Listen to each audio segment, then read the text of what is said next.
বিংশ শতাব্দীর শেষের দিক, সালটা ওই 1999। মাঘের কনকনে শীত। সকাল 10টা বাজতে চলল বটে, কিন্তু তখনও চারিদিকে শিশির এভাবে ঘিরে রেখেছে যে কিছুই দেখা যাচ্ছে না। দুধওয়ালা বংশীচরণ দুধের জায়গা সাইকেলের পিছনে নিয়ে বাড়ি বাড়ি দুধ বিক্রি করতে বেরিয়েছে। সাইকেলের বেলের শব্দ শোনা গেলেও বংশীচরণকে এই কুয়াশায় দেখা যাচ্ছে না। কুয়াশা ঠেলে এসে একটা বাড়ির সামনে বংশীচরণ দাঁড়িয়ে গেল। সামান্য একতলা বাড়ি। এই বাড়িতে ভাড়া উঠেছে এখানকার জঙ্গলের ফরেস্ট অফিসার বিনোদ শর্মা নামের এক ব্যক্তি। আশেপাশে অনেকগুলো টুকরো টুকরো গ্রাম জুড়ে এই অঞ্চলটা গঠিত। শিক্ষার প্রভাব যে এই গ্রামে খুব একটা পড়েছে তা বলা যায় না। ও দিদিমণি, দুধটা নিয়ে যাবেন। বংশীচরণের গলার শব্দ শুনে এক রমণী দ্বার খুলল। সেই রমণীর লক্ষ্মী প্রতিমার মতো মুখ দেখে বংশীচরণের দু চোখ সার্থক হলো। না, খারাপ উদ্দেশ্য কোনো নেই বংশীচরণের। লোকটা বড়ই সাদাসিধে প্রকৃতির। মেয়েদের মা জননী ছাড়া আজ পর্যন্ত কিছু বলেনি। শুধু এই নারীকেই দিদিমণি বলে ডাকে। কত পড়াশোনা জানা এই মেয়ে এই গ্রামে এসেই বাচ্চাদের পড়াশোনার দায়িত্ব নিয়েছে। বাড়ির পাশেই একটা জায়গায় পরিষ্কার করে বিনা পয়সায় বাচ্চাদের পড়ায় এখানে। বংশীচরণের নিজের ছেলেও আসে, প্রথম শ্রেণীতে পড়ছে সে। দিদিমণির কাছে পড়ে কত কিছুই না শিখেছে। সেই রমণী দুধের জায়গাটা বাড়িয়ে দিল বংশীচরণের দিকে। বংশী তাতে দুধটা ঢেলে দিয়ে বলল, ও এই শিশির বোধহয় না সারাদিন চালিয়ে খাবে। সেই রমণী খিলখিলিয়ে হেসে উঠল। তা 1-2 দিন জ্বালালে মন্দ হয় না, তবে তুমি একটা কিছু মাথায় ঢেকে আসতে পারতে তো, না হলে তো শরীর খারাপ করবে। হ্যাঁ, আমাদের কিছু হবে না গো দিদিমণি, কিচ্ছু না। কেন হবে না? তুমি কি আয়রন ম্যান? বংশীচরণ হেসে উঠল। আয়রন ম্যানকে সে চেনে না, তবে দিদিমণির কথাটা তার ভালো লেগেছে। দুধটা ঢেলে সাইকেলের হ্যান্ডেলে ঝোলানো একটা ব্যাগ সেই রমণীর হাতে দিয়ে বলল, দিদিমণি, ভাই আমাদের জমিতে না এই বছর অনেক সবজি চাষ হয়েছে। হ্যাঁ, এইগুলো না তোমার জন্য। হ্যাঁ। সেই রমণী সানন্দে গ্রহণ করলো সেগুলো। বংশীচরণ প্রস্থান করল। এই গ্রামের মানুষগুলো বড় ভালো। সে তো সময় কাটানোর জন্য গ্রামের ছেলেদের পড়াতে শুরু করেছিল, টাকা ইনকাম করতে তো চায়নি। কিন্তু এই গ্রামের মানুষগুলো টাকা না দিলেও তাদের জমিতে তরকারি পাতি যা চাষ হয় তা ওকে দিয়ে যায়। বাড়িতে কোনো কিছু তৈরি হলে ছেলেদের হাতে করে ওনার জন্য পাঠিয়ে দেয়। দুধটা হাতে নিয়ে রমণী ভেতরে ঢুকলো। ভেতর থেকে একটা গম্ভীর পুরুষ কণ্ঠ বলে উঠল, আরে আজকে কি আমি অফিস টফিস যাবো নাকি নাকি না খেয়ে চলে যেতে হবে আমাকে? না না, সে কি কথা, বসো, আমি এক্ষুনি খাবার দিচ্ছি। দ্রুত পায়ে রমণী এগিয়ে গেল রান্নাঘরের দিকে। বিনোদ শর্মা নামের লোকটি ঝাঁঝালো গলায় বলে উঠল, অলকা, তোমার নড়বড়ে কাজ আমি এই কারণেই পছন্দ করি না। সারাদিন তো কোনো কাজ নেই, শুধু একটু রান্না করা, সেটাও সময় মতো পাবো না। আরে রাগ করছো কেন? এই দেখো, বংশী দাদা কতগুলো সবজি দিল। উদ্ধার কিছু করেনি এগুলো দিয়ে যে এত খুশি হচ্ছে তুমি? ওর ছেলেকে মাসের পর মাস বিনা পয়সায় পড়িয়ে যাচ্ছে। কতবার বলেছি বিনা পয়সায় পড়িও না, কিন্তু কে শোনে কার কথা? গজগজ করতে করতে বিনোদ খেতে শুরু করল। অলকা জবাব দিল না, কথাগুলো গায়ে মাখল না। বিনোদ একটু খিটখিটে স্বভাবের, জানে সে, তাই এত ধরে না। এত ধরলে আর সংসার চলে না। তাছাড়া অলকা রাগ করতে জানে না। সে বরাবরই ভীষণ মিশুকে হাসি খুশি মানুষ। পরিবার থেকে দূরে সরে এসে এই অজানা গ্রামে প্রথমে ভীষণ একা হয়ে পড়েছিল, কিন্তু এই গ্রামটা তাকে সহজেই ভীষণ আপন করে নিয়েছে। বিনোদ খেতে খেতে হঠাৎ করেই থু থু করে মুখের খাবারটা থালায় ফেলে দিল। অলকা চমকে উঠল। বিনোদ ভীষণ রেগে খাবার থালায় ঠেলে ফেলে দিয়ে চিৎকার করে উঠল, এসব কি অলকা? হ্যাঁ, রান্নাঘরে থাকা সমস্ত নুন তাই সবজিতে দিয়ে দিয়েছ? রান্না করতে জানো না যখন তখন করো কেন? বললি পারো আমি হোটেল থেকে খেয়ে নেবো। সালা মুডটাই নষ্ট করে দিল। বাপে পড়াশোনা শিখিয়েছে, কিন্তু স্বামী সেবা কি করে করতে হয় সেটা শেখায়নি। যত সব। অলকা মুহূর্তে চমকে দাঁড়িয়েছিল। বিনোদ রাগে হাত ধুয়ে ব্যাগ নিয়ে বেরিয়ে যাচ্ছে দেখে বিনোদের পিছু পিছু যেতে যেতে বলল, লক্ষ্মীটি, রাগ করো না, দুটো মুখে দিয়ে যাও। বিনোদ দাঁড়ালো না। অলকা বিনোদের হাতখানা ধরলে বিনোদ অলকাকে জোরে ধাক্কা দিল। অলকা মেঝেতে পড়ে গিয়ে কোমরে আঘাত পেল। বিনোদ ফিরেও তাকালো না। অলকা মাথা নত করে বসে রইল। চোখে জল তার, কিন্তু চোখের জল মাটিতে পড়ল না। চোখেই শুকিয়ে গেল। অলকা ছোট থেকেই ভীষণ চনমনে প্রাণবন্ত মিশুকে স্বভাবের হলেও ভীষণ অভিমানী, কিন্তু সেই অভিমান প্রকাশ করতে জানে না সে। বিনোদ সকালে খেয়ে যায়নি বলে দুপুরের দিকে আবার খাবার করে সাজিয়ে নিয়ে অলকা বেরিয়ে গেল পথে। এই জঙ্গলের ভিতর ছোট্ট একখানা ইট পাথরে তৈরি দালান, সেখানেই বিনোদের অফিস। সারাদিন একাই বিনোদ এই জঙ্গলে কাটায়।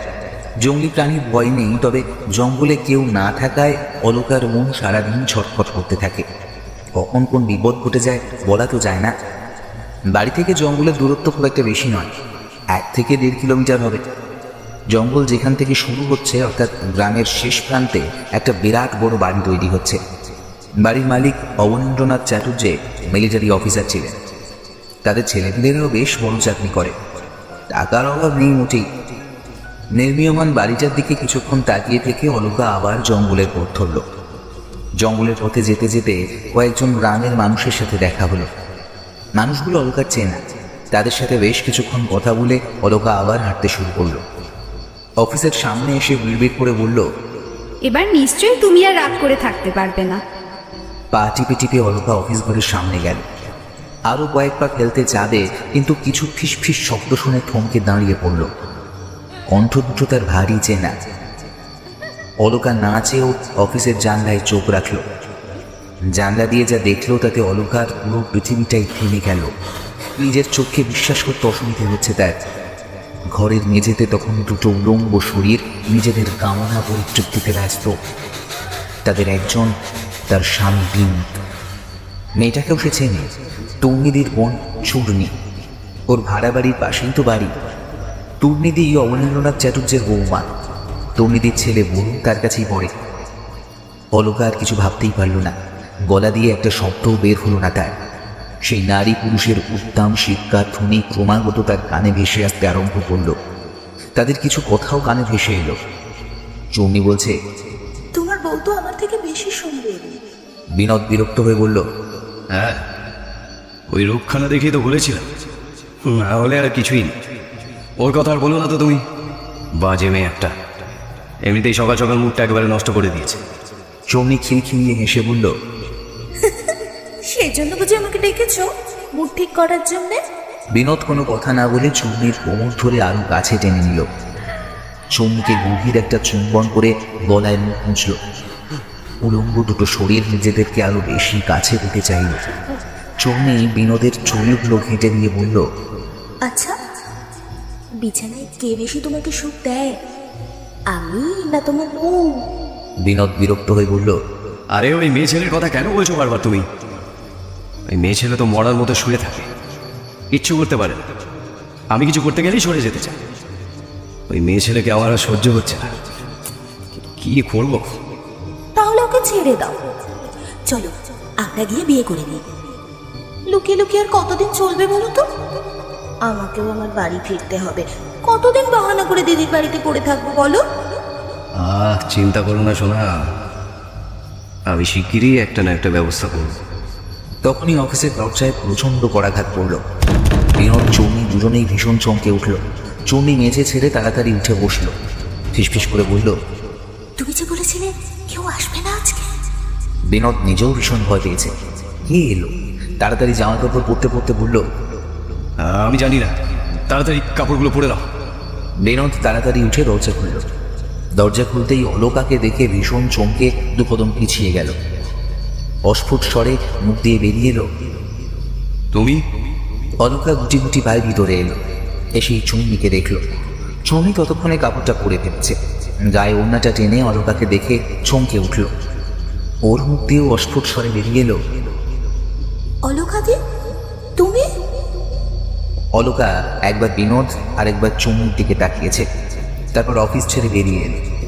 হাত থেকে খাবারের টিফিনটা পড়ে গিয়েছিল, সেটা তুলে নিয়ে আবার অফিসের ভিতর ঢুকল।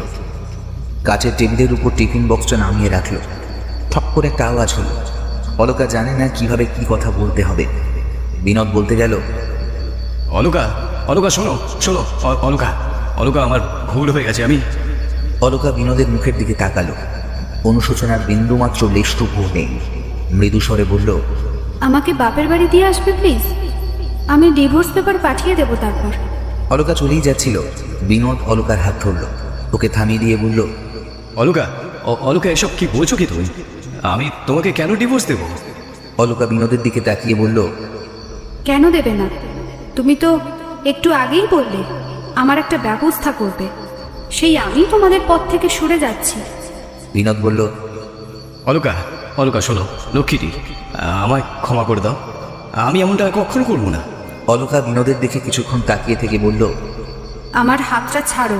বিনোদ ছাড়ল না, বলল, আমার কথাটা শোনো অলকা। অলকা চিৎকার করে উঠল। আমার হাতটা ছাড়ো। এতদিনের করা বিনোদের অপমানগুলো অলকার মনে শুধু অভিমানের সূত্রপাত ঘটাত, কিন্তু আজকে বিনোদের এত বিশ্বাসঘাতকতা অলকা মানতে পারেনি। আজ অভিমান হয়নি, আজ ঘৃণা হয়েছে, আজ সে ক্ষুব্ধ। মনের মধ্যে ক্রমশ একটা প্রতিশোধের আগুন জ্বলতে শুরু করেছে। তার নারীত্বকে অপমান করেছে বিনোদ, কিন্তু এই বিনোদী রাতের পর রাত ওকে খুবলে খেয়েছে। অলকা ভীষণ নরম স্বভাবের মেয়ে, ছোট থেকেই কখনো কোনো রকম আঁচড় সহ্য করতে পারত না, কিন্তু এই বিনোদের জন্য সব কিছু সহ্য করেছে। আর আজকে বিনোদের করা অপমান মাত্রা ছাড়িয়েছে। অলকা! অলকার চিৎকার শুনে বিনোদও চিৎকার করল। পরক্ষণে এই গলা নিচু করে বলল, অলকা প্লিজ! হাতটা ছাড়ো আমার, আমাকে একদম স্পর্শ করবে না। অলকা বিনোদের থেকে আজ উচ্চস্বরে চিৎকার করে উঠল। বিনোদের থেকে হাতটা ছাড়িয়ে নিল। স্বাভাবিকভাবেই বিনোদ একটু ঠেলা অনুভব করল, এটা তার পুরুষত্বের উপর আঘাত হলো। অলকা চলেই যাচ্ছিল, বিনোদ দ্রুত পায়ে এগিয়ে গিয়ে অলকার বাহু শক্ত করে ধরে অলকার গালে একটা থাপ্পড় বসিয়ে দিল। অলকা মাটিতে পড়ে গেল, চিৎকার করল, কিন্তু এই চিৎকারগুলো কারোর কানে গেল না। এই জঙ্গলের মধ্যে হয়তো কয়েকটা পশু পাখি ছাড়া আর কারোর কানে এসব আওয়াজ যাবে না। চৌমি তখন এক জায়গায় জড়ো হয়ে দাঁড়িয়ে আছে। বিনোদ অলকার সামনে বসে এক হাতে অলকার থুতনি শক্ত করে ধরে, অপর হাতে অলকার চুলের মুঠি ধরে বলল, এই বাকি, হ্যাঁ, সাহস কি করে হয় আমার ধাক্কা দেওয়ার?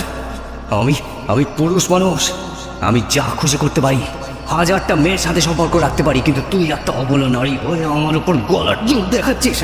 হ্যাঁ, সাহস কি করে হয় তোর? সাহস কি করে হয়?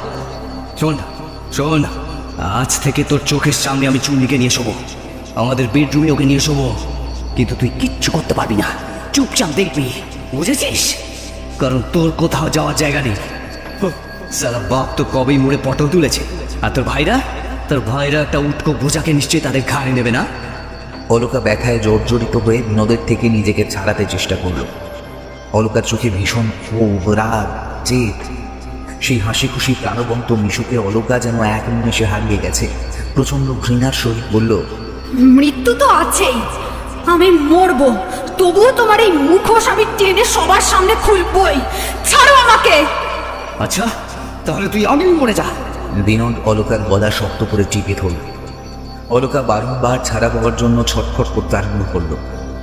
চুমনি এসব দেখে ভয় পেয়ে তাড়াতাড়ি বিনোদের কাছে ছুটে এসে বলল, বিনোদা, ওকে ছেড়ে দাও, ও মরে গেলে আমরা ফেঁসে যাবো। কিন্তু বিনোদ ছাড়ল না। অলকা বারবার নিজেকে ছাড়াতে চেষ্টা করল, কিছু বলতে চেয়েছিল, কিন্তু শেষ কথাটাও সে বলতে পারেনি। অবশেষে অলকার ছটফটানি বন্ধ হয়ে গেল।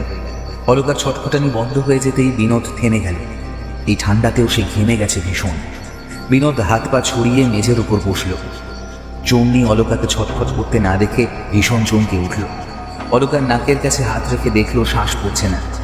চৌনি দেখলো অলকার শাড়ি ভেদ করে একটা রক্তের স্রোত চারিদিকে ছড়িয়ে পড়েছে। অলকার পা দুটো রক্তে ভিজে গিয়েছে। চৌনি ভীষণ ভয় পেয়ে জিজ্ঞেস করলো, বিনোদা, এই দেখো। বিনোদ তাকালো সেদিকে, রক্তের স্রোত। তার বুঝতে অসুবিধে হল না। চৌনি কাঁপা কাঁপা গলায় বলে উঠল, এটা কি করলে বিনোদা? ও মারা গেছে, এখন কি করব আমরা বিনোদা? বিনোদের হুঁশ ফিরল।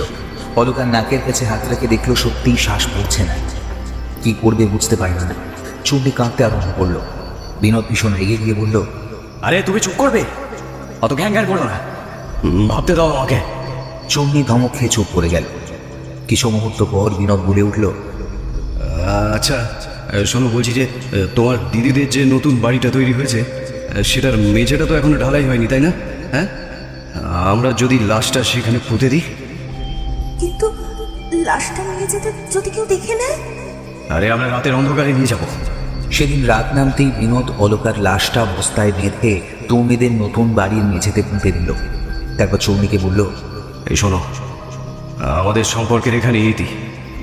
আমরা যদি আবার দেখা করি তাহলে আমরা দুজনেই ফেঁসে যাব। চৌমিয়াও সেটাই চেয়েছিল। বিনোদের যা রূপ আজকে দেখেছে তাতে বিনোদের সাথে সংসার করা যায় না। চৌমি অন্যের উপর কর্তৃত্ব করতে পছন্দ করে, কেউ ওর উপর কর্তৃত্ব ফেলার সেটা একদম পছন্দ করে না। পরের দিন ভোর ভোর বিনোদ সবার চোখের আড়ালে অফিস থেকে কয়েকদিন ছুটি নিয়ে গ্রাম ছেড়ে শহরে চলে এলো। গ্রামে পুনরায় ফিরলে গ্রামের মানুষ অলকার কথা জিজ্ঞেস করলে সবাইকে জানালো অলকা প্রেগনেন্ট। অলকা এখন থেকে শহরের বাড়িতেই থাকবে। কয়েক মাস পর বিনোদ ট্রান্সফার নিল, কিন্তু ফিরতে আর পারল না এই গ্রাম ছেড়ে। রহস্যজনকভাবে মৃত্যু হলো বিনোদের। সেই ঘটনার 25 বছর কেটে গেল। ঘটনার অর্থ সত্য বা পুরো সত্য, পুরোটাই অতীতের পাতায় রহস্য হয়ে থেকে গেল।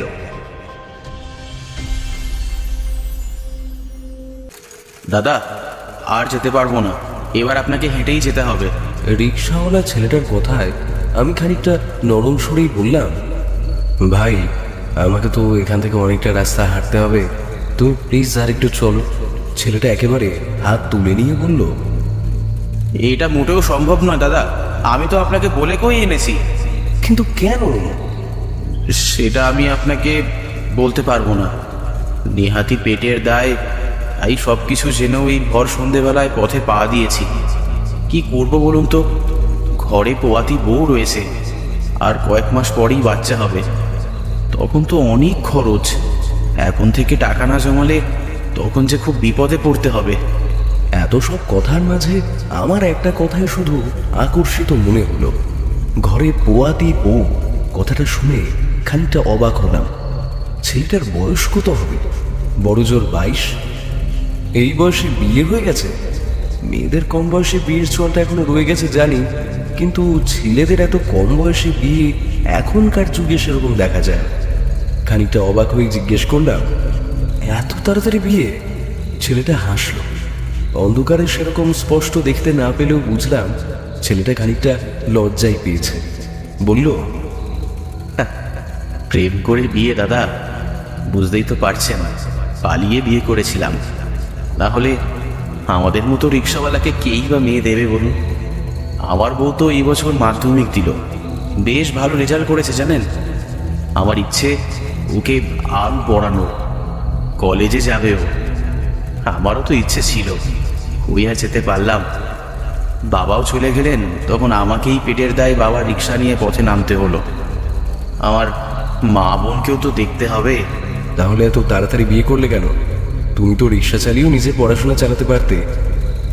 না, আসলে দাদা ওর বাড়ি থেকে বিয়ের জন্য খুব চাপ দিচ্ছিল, তাই এই সিদ্ধান্ত। তাছাড়া সত্যি কথা বলতে কি, তখন আমারও এত পড়াশোনার ইচ্ছে হয়নি, কিন্তু সেই জীবনটা ছেড়ে যখন এই জীবনটা ধরেছি, তখন মনে হচ্ছে ওই জীবনটাই বড্ড ভালো ছিল।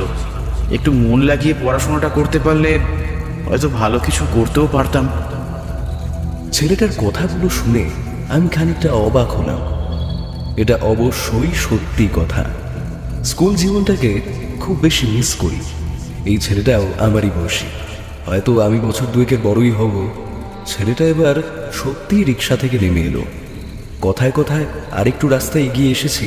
ছেলেটা বলল, দাদা আর একটুখানিও যেতে পারবো না, আমাকে ক্ষমা করে দেবেন। অগত্যা আমি রিক্সা থেকে নেমে পড়লাম। জোর করা তো যায় না। পকেট থেকে একটা 50 টাকার নোট বের করে রিক্সাওয়ালা ছেলেটার মুখের দিকে তাকালাম। ছেলেটার চোখ মুখ কেমন যেন অস্বাভাবিক। সেই স্ট্যান্ডে যখন থেকে চেপেছি তখন থেকে কেমন যেন ছটফট করছে। স্ট্যান্ডে তো এতগুলো রিক্সা দাঁড়িয়েছিল, কেউ এদিকে আসতে চাইল না। শেষে এই ছেলেটা রাজি হলো, তবু মুখটা কেমন যেন পাংশুটে হয়ে গিয়েছিল। এই হালকা ঠান্ডার ওয়েদারে বারবার কাঁধে ঝোলানো গামছাটা নিয়ে মাথার ঘাম মুছছিল। ফ্যাস ফ্যাসে গলায় পড়েছিল, গ্রামে ঢোকার আগেই আপনাকে নামিয়ে দেব। কেউ এইদিকে আসবে না শুনে আমিও ছেলেটার শর্তে রাজি হয়েছিলাম। ছেলেটাকে টাকাটা দিতে দিতে জিজ্ঞেস করলাম, এই গ্রামে ঢুকতে তোমাদের সমস্যা কোথায় ভাই? ছেলেটা আমার মুখের দিকে কেমন করে তাকাল, তারপর আমার বাড়তি টাকাটা ফেরত দিয়ে রিকশায় চেপে বসল। যাওয়ার আগে কেমন একটা গলায় ফ্যাঁস ফ্যাঁসে সরে বলে উঠল, দাদা, আপনাকে একটা কথা বলি, তাড়াতাড়ি চলে যান আপনি। আর হ্যাঁ, যাওয়ার সময় কেউ যদি আপনাকে ডাকে, ভুল করেও একদম পেছন ফিরে তাকাবেন না। যেই পরিস্থিতি হোক না কেন, একদম পেছন ফিরে তাকাবেন না দাদা। চলে যান, তাড়াতাড়ি চলে যান। মানে? অবশ্য আর প্রশ্ন করার সুযোগ পেলাম না। ছেলেটা যত দ্রুত সম্ভব পারা যায় সেখান থেকে প্রস্থান করলো। আমিও এই অর্ধপরিচিত গ্রামে নেমে চারিদিকে তাকিয়ে অকুল সমুদ্রে পড়লাম। এত বড় জায়গায় আমি ছাড়া আর কেউ নেই। ছোট ছোট মাটির কুটিরগুলোতে ইতিমধ্যে দাঁড় পড়ে গেছে। কোনো কোনো কুটিরে হালকা হ্যারিকেনের আলো জ্বলছে, কোনোটাতে নিভে গেছে। চারিদিকে ঘুটঘুটে অন্ধকার। ফাঁকা রাস্তা দিয়ে আমি একাই মাসির বাড়ি যাচ্ছি। টর্চের আলোয় শুধু অল্প একটু জায়গা দৃশ্যমান। বাম পাশে একটা বাবলা গাছে বসে দুটো পেঁচা দম্পতি ডেকে চলেছে। ডান পাশে বিরাট বড় একটা পুকুর। জল তার উঠলে পড়ে সারা বছর। এখন আষাঢ় মাস, তাই আবার বর্ষাকালে জল গড়িয়ে রাস্তায় চলে এসেছে। সেই পুকুরের পাড়ে বিশাল বড় বড় দুটো তাল গাছ মাথা তুলে দাঁড়িয়ে আছে। হেঁটে আর একটু এগিয়ে গেলেই একটা ছোটখাটো ব্রিজ পড়ে। ব্রিজের নিচ দিয়ে একটা নদী বহমান। আষাঢ় বর্ষায় ফুলে ফেপে উঠেছে।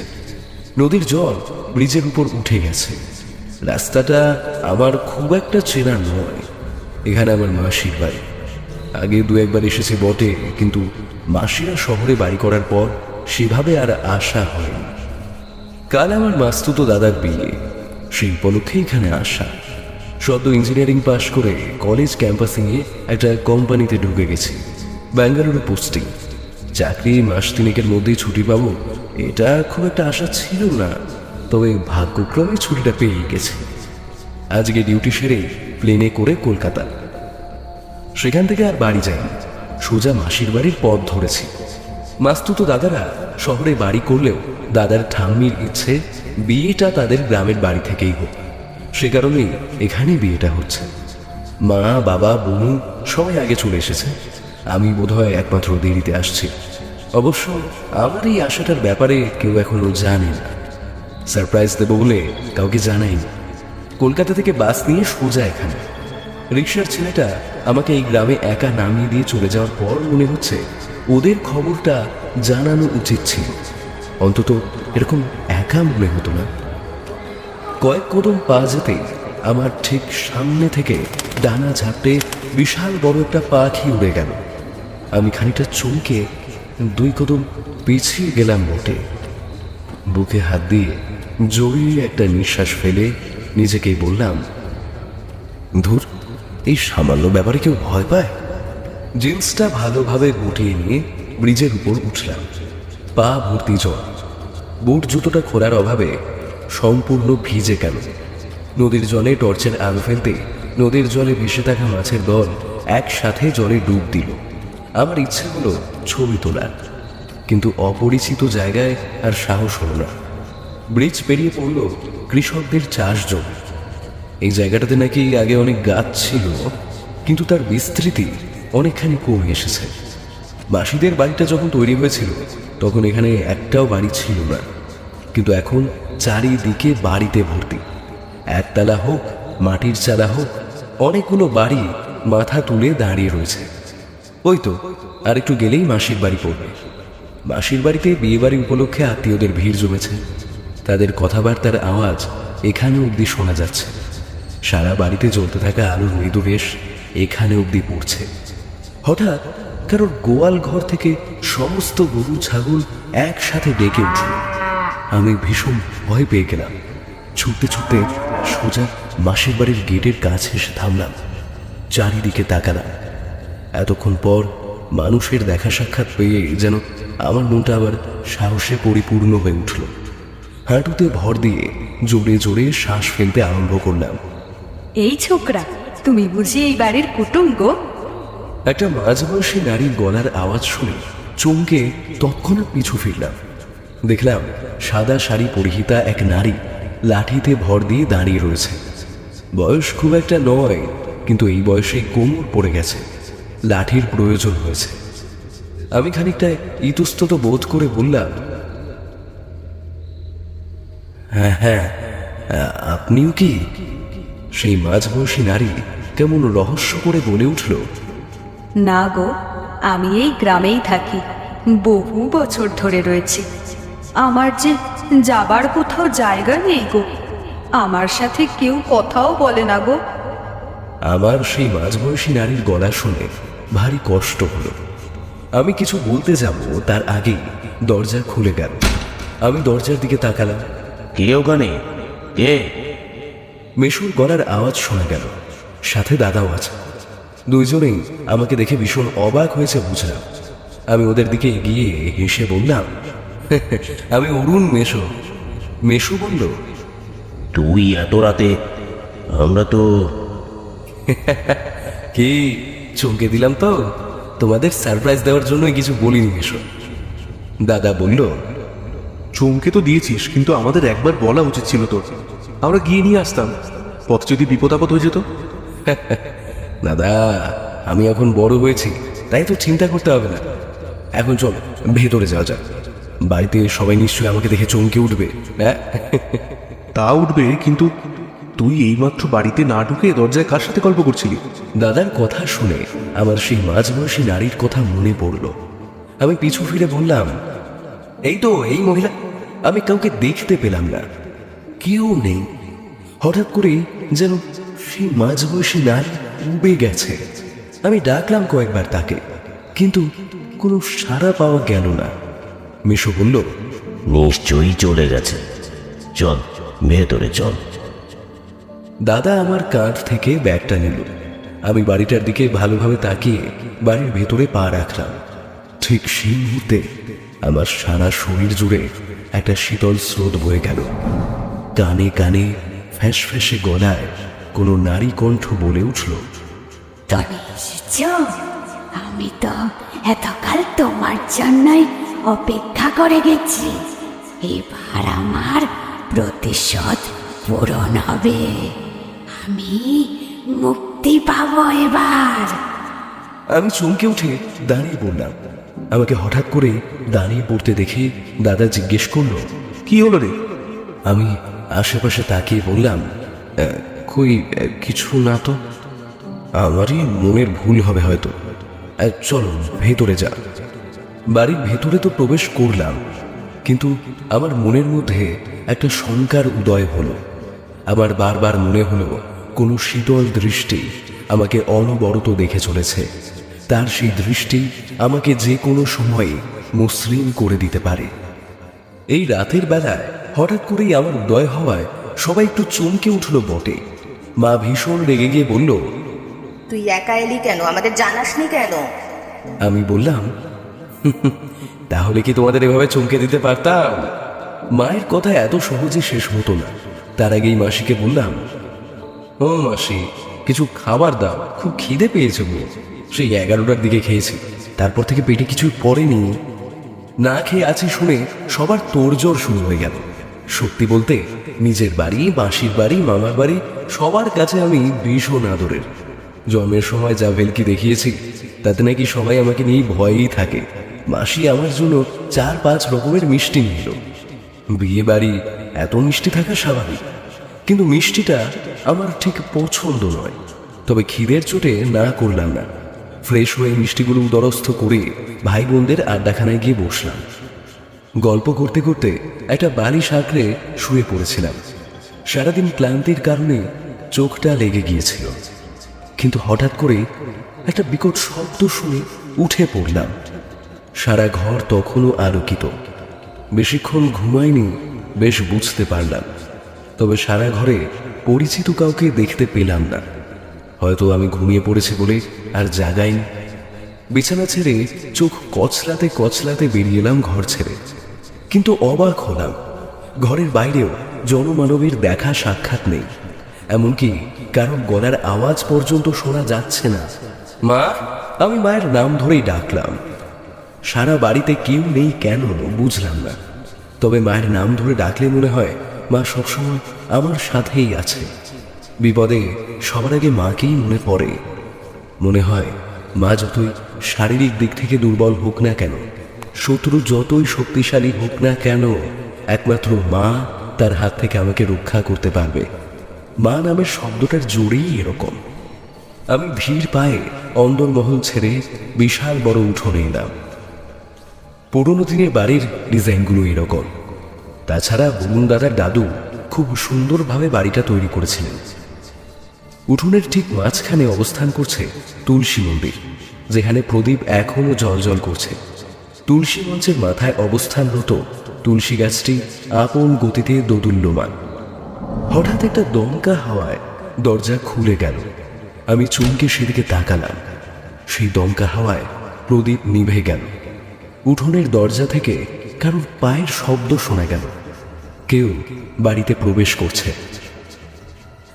কে কে ওখানে? আমি কয়েক পা পিছিয়ে গেলাম। সারা ঘরে জ্বলতে থাকা আলোগুলো হঠাৎ জ্বলতে নিভতে আরম্ভ করলো। আলো আধারের এই লুকোচুরি খেলায় শুধুমাত্র আমি একমাত্র জীবিত প্রাণী। বাদবাকি সব কিছুই মৃত মনে হলো আমার কাছে। বাড়ির বাইরে হঠাৎ অনেকগুলো বেড়ালের কান্নার আওয়াজ ভেসে। পরিবেশটা থমথমে। আমার হৃদয় বারে বারে কেঁপে উঠল। অরুণ, অরুণ কাছে এসো, আমার কাছে এসো অরুণ। ফ্যাস ফ্যাসে একটা নারী গলার স্বর।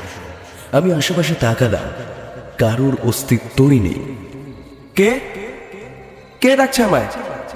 আধার রাতের এই ডাকে নাকি সাড়া দিতে নেই, একদা ঠাকুমা আমায় বলেছিল। কিন্তু এই গলার স্বর ফ্যাস ফ্যাসে হলেও আমি সাড়া না দিয়ে থাকতে পারলাম না। বড়ই করুণ তার গলার স্বর, বড়ই দরদ মিশিয়ে ডাকছে সে। আমি আমি অলকা। আমাকে চিনতে পারছিস না? কতকাল ধরে তো তোরই অপেক্ষা করছি। আয়, কাছে আয় আমার। আমি কাঁপা কাঁপা গলায় বললাম, আমার জন্য অপেক্ষা করছিলে? কেন অপেক্ষা করছিলে? আমি তোমাকে চিনি না। তুই আমাকে চিনবি না, আমি তো চিনি। তোর মাকে জিজ্ঞেস করিস আমার কথা, ও অলকার কথা, সে ঠিক বলতে পারবে। আয় বাবা, আমার কাছে আয়। না না, কে তুমি? সামনে এসো। আমি তোমাকে চিনি না। আমি সামনে এলে যে তুই ভয় পেয়ে যাবি। না না, ভয় পাবো না। তুমি সামনে এসো। হঠাৎ ভীষণ ঝড় আরম্ভ হলো। ঘরের আলোগুলো দপ করে জ্বলে উঠল। প্রচণ্ড আলোয় আমার চোখে ক্ষণিকের জন্য বন্ধ হয়ে গেল। চোখ দুটো যখন খুললাম, তখন আমার সামনে দাঁড়িয়ে থাকা এক ছায়া মূর্তি নজরে এলো। প্রথমেই তার পায়ের দিকে নজর গেল আমার। ভীষণ কালো দুটো পা, নখগুলো ভীষণ বড়, পরনের শাড়ি জীর্ণ শীর্ণ। আমি ধীরে ধীরে মাথা তুলে তাকালাম। আমার মন বলল তাকাস না, কিন্তু মস্তিষ্ক মানল না।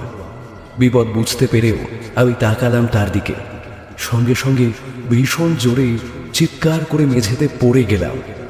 সে কি বিভৎস চেহারা! এই চেহারা বর্ণনাযোগ্য নয়। যেন বহু বছর ধরে মাটির নিচে বন্দি কোনো মৃতদেহ মাটি ফুঁড়ে বেরিয়ে এসেছে। সেই মৃতদেহকে মাটিতে বসবাসকারী ছোট ছোট পোকামাকড় ছিঁড়ে কামড়ে খেয়েছে। কে কে তুমি? সেই বিভৎস ছায়ামূর্তি ভীষণ জোরে হেসে উঠল। সে কি ভয়ঙ্কর হাসি! তারপর ফ্যাস ফ্যাসে গলায় বলে উঠল, বিশ্বে যাকে তুই দেখতে চেয়েছিলি। আমি দেখতে চেয়েছি? কই কই না তো। সেই ছায়ামূর্তি আবার হেসে উঠল। হঠাৎ মাটি ফুঁড়ে দুটো হাত বেরিয়ে আমাকে আঁকড়ে ধরল। আমার মনে হলো সেই হাত দুটো যেন আমাকে মাটির অতল গভীরে টেনে নিয়ে যেতে চাইছে। আমি ভীষণ জোরে চিৎকার করে উঠলাম।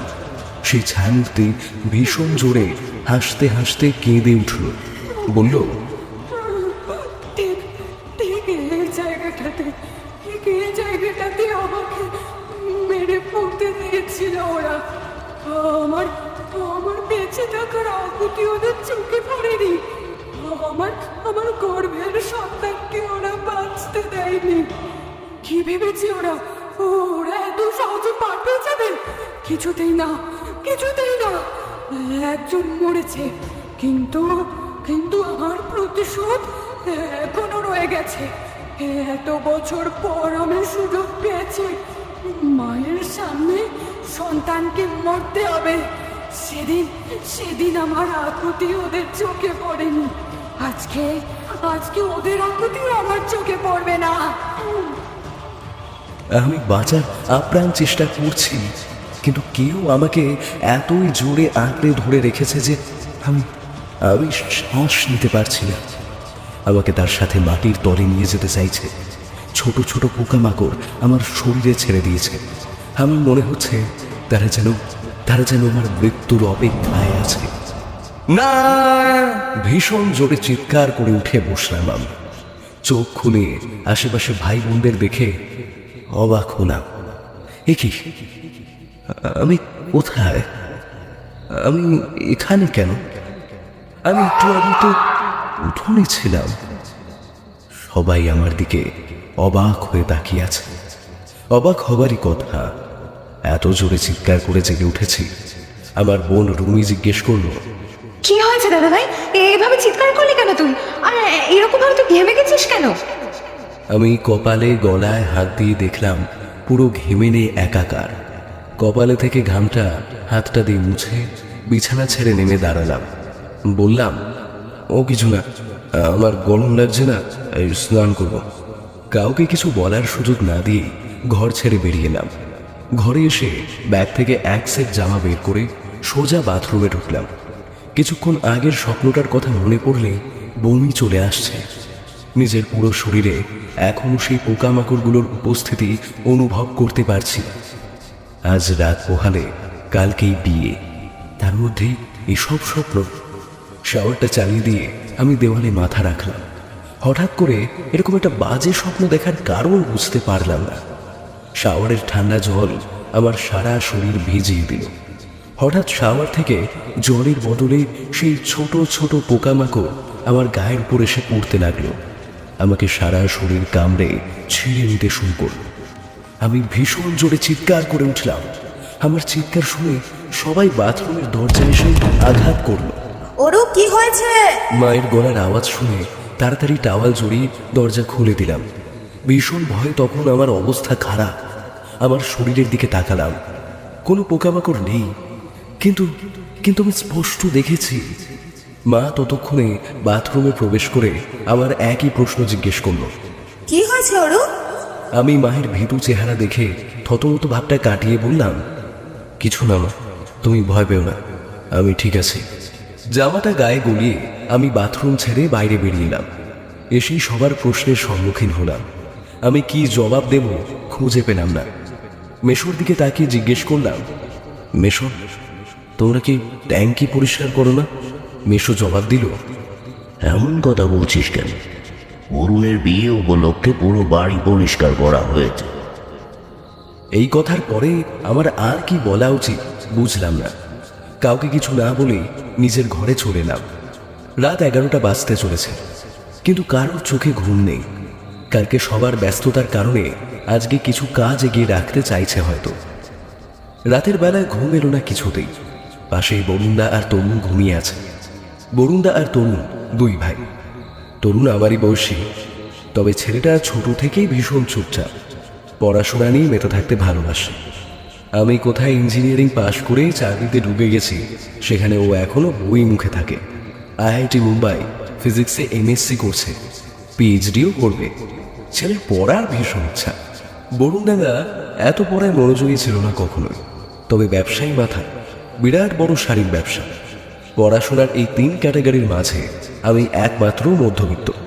বরুণ দাদা বৌদির সাথে কথা বলতে বলতে চুপ করে গেছে। ওই ধার থেকে বৌদি বোধ হয় ঘুমিয়ে পড়েছে। তরুণ ঘুমিয়ে মগ্ন।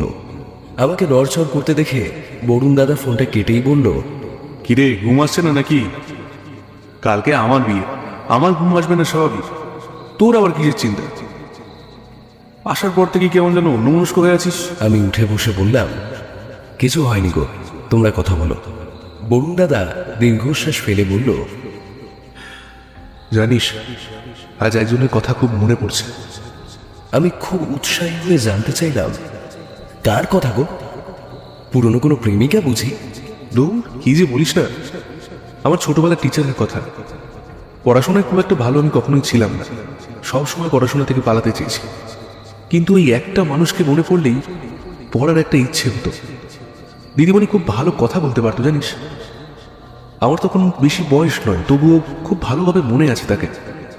তাকে খুব সহজে কেউ ভুলতেই পারবে না। ভালোবাসার মতো একটা মানুষ ছিল। দিদিমণি বলতো, মনের উপর জোর করে কাজ করা উচিত নয়। নিজের মনের কথা সবসময় শুনলে আমরা সবসময় হ্যাপি থাকবো। আর ওনার শেখানোর পদ্ধতিটাও অন্যরকম ছিল জানিস। কিন্তু হঠাৎ করে একদিন কোথায় উবে গেল জানা নেই। ওনার স্বামীটা ভালো ছিল, এখানকার ফরেস্ট অফিসার ছিল লোকটা। দিদিমণির সাথে খুব মিসবিহেভ করত, তবুও দিদিমণির মুখে সবসময় হাসি লেগে থাকত। দিদিমণি হঠাৎ একদিন চলে যাওয়ায় আমি আমি খুঁজেছিলাম তাকে। প্রতিদিন যেতাম ওনার বাড়িতে, যদি একদিন ফিরে আসে। কিন্তু উনি ফেরেননি। শুধু আমি একা না, আমার মতো অনেকেই যেত। নামটাও আমার মনে গেঁথে আছে এখন, অলকা। সত্যি আলোর মতো ছিলেন উনি। অলকা নামটা শুনে আমি ভীষণ চমকে উঠলাম। এই নামটাই আমি স্বপ্নে শুনলাম না। আমি দাদাকে জিজ্ঞেস করলাম, কার নাম বললে তুমি? অলকা দিদিমণির কথা। কেন, কিছু হয়েছে? না না, আমি কিছু বলতে পারলাম না। কিভাবে বলবো? এটা নিছকই কোইন্সিডেন্ট। কিন্তু সত্যি কি এমন কোইন্সিডেন্ট হয় জানা নেই আমার। আমি শুয়ে পড়লাম। দাদা বোধহয় আমার এমন ব্যবহার একটু অবাক হলো। জিজ্ঞেস করলো, কি হয়েছে? আমি বললাম, কিছু না, অনেক রাত হয়েছে, ঘুমিয়ে পড়ো। দাদা আর কথা বলল না। ভাবলো হয়তো আমি ভীষণ টায়ার্ড। কিন্তু আমার ঘুম আর এলো না। দাদার নাক ডাকার শব্দ শুনে আমি উঠে দাঁড়ালাম। ধীর পায়ে ঘর ছেড়ে বেরিয়ে এলাম। ভয় লাগলেও আমি নিজের কৌতূহল দমিয়ে রাখতে পারলাম না। কে এই অলকা? দোতলার বারান্দায় আমি এলোমেলোভাবে হাঁটতে আরম্ভ করলাম। পায়ে জুতো নেই, তাই আমার পায়ের কোনো শব্দ শোনা গেল না। হঠাৎ দোতলায় সিঁড়ি থেকে একটা শব্দ শোনা গেল। আমি দ্রুত পায়ে সেদিকে গেলাম। অন্ধকারে কিছু বুঝতে পারলাম না। আন্দাজে সিঁড়ি দিয়ে নেমে দেখলাম সিঁড়ির কাছে ফ্লোরে বসে কেউ একজন বিড়বিড় করে বলছে, প্লিজ অলকাদি, মাফ করে দাও। আমার ভুলের জন্য আমার পরিবারকে শাস্তি দিন। তুমি জানো না, ওই ঘটনার পর আমি একদিনও শান্তি পাইনি। আমি বারবার তোমাকে দেখি, কিছুতেই আমি ওই ঘটনাটা ভুলতে পারি না। গলার আওয়াজ শুনে বুঝলাম আমার মায়ের গলা। কিন্তু অলকা নামটা শুনে আমার হৃদয় কেমন যেন থেমে গেল। আমি কিছু বুঝলাম না। একদিনে 3 বার এই অলকা নামটা শুনলাম। কিন্তু মাকে এভাবে ভয় পেতে দেখে আমি তাড়াতাড়ি মায়ের কাছে গিয়ে জিজ্ঞেস করলাম, মা, কি হয়েছে তোমার? হ্যাঁ, এখানে বসে কি বিড়বিড় করছো? ও মা! আমার গলার আওয়াজ শুনে মায়ের বোধহয় চেতনা ফিরল। আধারের মাঝেই পিট পিট করে আমার মুখে কিছুক্ষণ তাকিয়ে থেকে নিজেকে সামলে নিল। তৎক্ষণাৎ উঠে দাঁড়ালো, আমার পেছনে তাকালো, আমার হাত ধরে টেনে বলল, তুই এত রাতে না ঘুমিয়ে এখানে কি করছিস? যা ঘরে যা। কিন্তু মা! মায়ের চোখে ভয় স্পষ্ট। বারবার পিছু ফিরে তাকাচ্ছে। আমি পিছু ফিরে তাকালাম, কিন্তু কিছু দেখতে পেলাম না। জিজ্ঞেস করলাম, ওখানে কি আছে? কিছু না, তুই ঘরে যা, আমি জল নিয়ে ঘরে যাচ্ছি। মা আমাকে ধমকে ঘরে পাঠিয়ে দিল। অবশ্য মাও আমার পিছু পিছু এলো।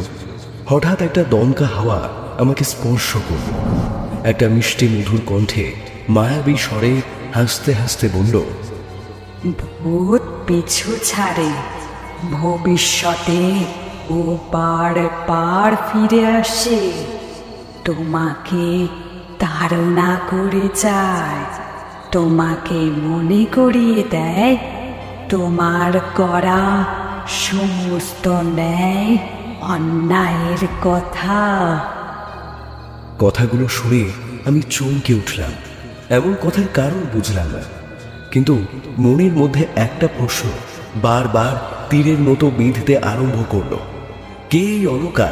আমার মায়ের সাথে তার কি সম্পর্ক?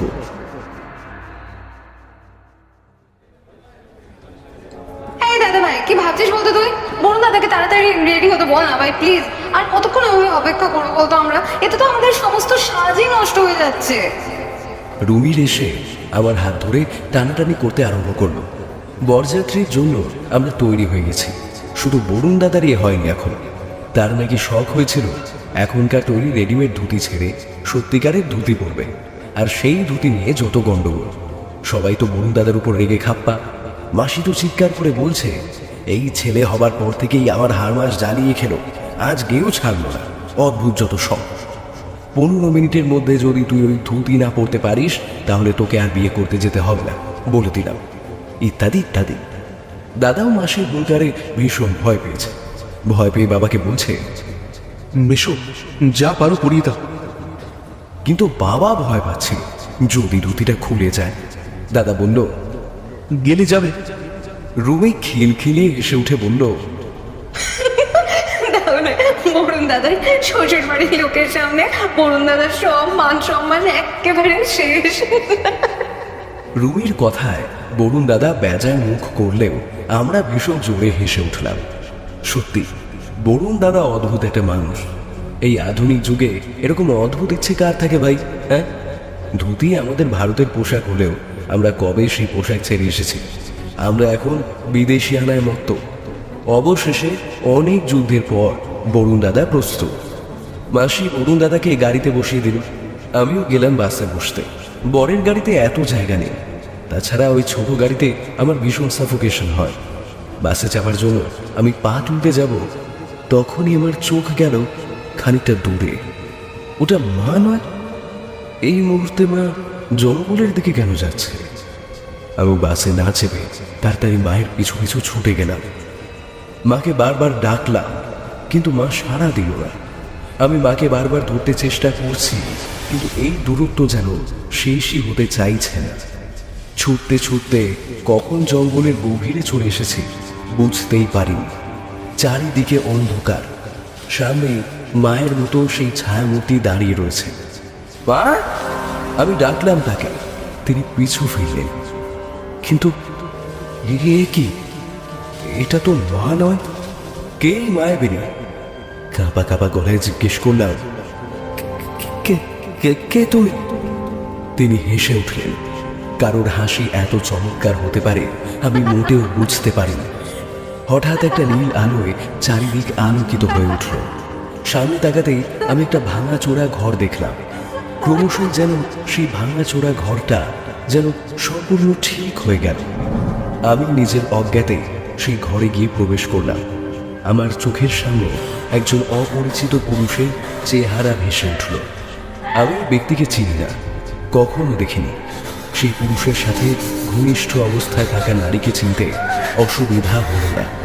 লজ্জায় আমি চোখ ঢেকে ফেললাম। এ যে আমার মা। একজন সন্তানের জন্য মাকে এই অবস্থায় দেখা কতটা লজ্জাজনক, কতটা কষ্টকর তা যদি বলে বোঝানো যেত। আমার এই দৃশ্য দেখার ক্ষমতা নেই। আমি পালিয়ে যেতে চাইলাম এখান থেকে, কিন্তু পালাতে পারলাম না।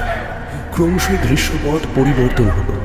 হঠাৎ একটা নারী দরজা ঠেলে ঘরের ভিতরে প্রবেশ করল। সেই নারীকে চিনতে অসুবিধা হলো না। সে এই দৃশ্য দেখে হতভম্ব হয়ে গেছে। ক্রমশই চোখের সামনে একের পর এক দৃশ্য পরিবর্তন হলো, আর আমার চোখ দিয়ে জল গড়িয়ে পড়তে আরম্ভ করলো বারবার। আমি মেঝেতে বসে পড়লাম। আমার চোখের জল ততক্ষণে শুকিয়ে গেছে। আমি বুঝতে পারছি না আমার কি করা উচিত। আমার মা, যাকে আমি পৃথিবীর সব থেকে বেশি ভালোবাসি, তার এই রূপটা মানতে আমার কষ্ট হচ্ছে। হাজার চেষ্টা করেও আমি তাকে দোষী সাব্যস্ত করতে পারছি না। তিনি মা, তিনি আমাকে এত কষ্ট করে জন্ম দিয়েছেন, আমি কিভাবে তাকে দোষী সাব্যস্ত করতে পারি? কিন্তু অলকা নামের ওই নারী, আমার কি করা উচিত? আমাকে কি কেউ বলতে পারে? আমার চিন্তার মাঝে দৃশ্যপট পরিবর্তন হয়েছে। আমার সামনে সেই প্রেত মূর্তি দাঁড়িয়ে রয়েছে। হঠাৎ একটা কণ্ঠ শুনে আমি সেদিকে তাকালাম। দেওয়ালে হেলান দিয়ে মা বসে রয়েছে। মায়ের কপাল কেটে রক্ত গড়িয়ে পড়ছে। আমি সব কিছু ভুলে মায়ের কাছে গেলাম। মায়ের মাথার রক্তটা মুছিয়ে দিয়ে ডেকে উঠলাম, মা মা। দুপুরে কেঁদে উঠল। আমাকে আমাকে বুকের সাথে জড়িয়ে ধরে বলল, আমি আমি পাপী হলো, এই পাপের থেকে আমি বাঁচার চেষ্টা করেছি, কিন্তু বাঁচতে পারিনি। সেই প্রেত মূর্তি হঠাৎ আমাকে নিজের হাতের মুঠোয় নিয়ে ছুঁড়ে ফেলে দিল। মা চিৎকার করে উঠল, ওরু, প্লিজ অলকাদি, তুমি ওরুকে ছেড়ে দাও। আমাকে মারতে হয় মারো, তোমার প্রতিশোধ নাও, কিন্তু ওকে কিছু করো না, ও তো নির্দোষ। নির্দোষ তো আমার সন্তানও ছিল চূর্ণী। এতটা কাল অপেক্ষা করেছি আমি তোর জন্য। তোর চোখের সামনে তোর ছেলেকে মারব। তোরও বোঝা উচিত, চোখের সামনে নিজের সন্তানকে মরতে দেখলে কেমন লাগে। ফ্যাস ফ্যাসে গলায় অলকার প্রেত মূর্তি বলে উঠল। প্রেত মূর্তির দুটো হাত এসে আমার আমার গলা চেপে ধরল। আমার তো দম আটকে আসছে। আমি জানি না এর কোথায়, তবে তবে আমি বাঁচার ইচ্ছে হারিয়েছি। শুধু মায়ের দিকে তাকিয়ে আছি। মা সেই প্রেত মূর্তির বিভৎস চেহারার দিকে তাকিয়ে রইল। যে স্মৃতি সে এতটা কাল মাটির নিচে চাপা দিয়ে রেখেছিল, সেই স্মৃতিটাই যে মায়ের জীবনে কাল হয়ে আসবে সেটা কখনো ভাবেনি। ভূত প্রেত এসব নিছকে কল্পনা। মা আমাকে বিজ্ঞানের শিক্ষায় শিক্ষিত করতে চেয়েছে, কিন্তু আমরা কি চাইলেই আমাদের মনের ভয়গুলো দূরে সরিয়ে রাখতে পারি? তাই অলকার প্রেত মূর্তির উপস্থিতি সে কখনো ভুল করেও টের পায়নি। মা তার পাপটাকে লুকোতে চেয়েছিল, কিন্তু নিজের করা অতীতের থেকে কে কবেই বা বাঁচতে পেরেছে?